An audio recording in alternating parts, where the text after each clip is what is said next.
Project ಬಂತು, 10 ಲಕ್ಷದ project ಇರಲಿ. ಆ ಪ್ರಾಜೆಕ್ಟ್ನ ಅಡಿಯಲ್ಲಿ ಕ್ಲಾಸ್ ರೂಮು, ಲ್ಯಾಬು, ಲೈಬ್ರರಿ ಸುಣ್ಣ ಬಣ್ಣಕ್ಕೆ ಅಂತ ಬಂದರು ಜಿಲ್ಲಾ ಪಂಚಾಯತಿಯಿಂದ ಡಿಸ್ಟ್ರಿಕ್ಟ್ ಇಂಜಿನಿಯರ್. ಅವರಿಗೆ ನಾವು ಸರ್ ಹೌದು ನಮಗೆ ಅವಶ್ಯಕತೆ ಇಲ್ಲ, ಸುಣ್ಣ ಬಣ್ಣನೂ ಬೇಡ, ಬೇರೆ ಯಾವುದಾದ್ರು ಬ್ರ್ಯಾಂಡಲ್ಲಿ ನಾವು ಮಾಡಿಸ್ತೀವಿ, ನಮಗೆ ಇಲ್ಲಿ ಗ್ರಿಲ್ ವ್ಯವಸ್ಥೆ ಮಾಡ್ತೀವಿ.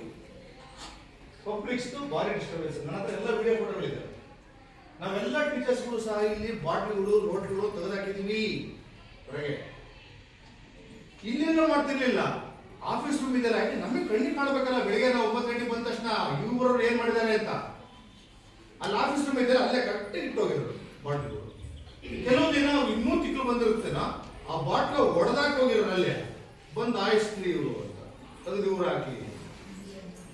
ಇದೆಲ್ಲ ವಿಡಿಯೋ ತೋರಿಸಿದೆ. ನಮ್ಗೆ ಪ್ರಾವಿಷನ್ ಇಲ್ಲ ಅಂತ ಹೇಳಿದ್ರು. ಸರ್ ಮತ್ತೆ ನೀವು ಚರ್ಚೆ ಮಾಡೋದು ಇದನ್ನು ಮಾಡಿ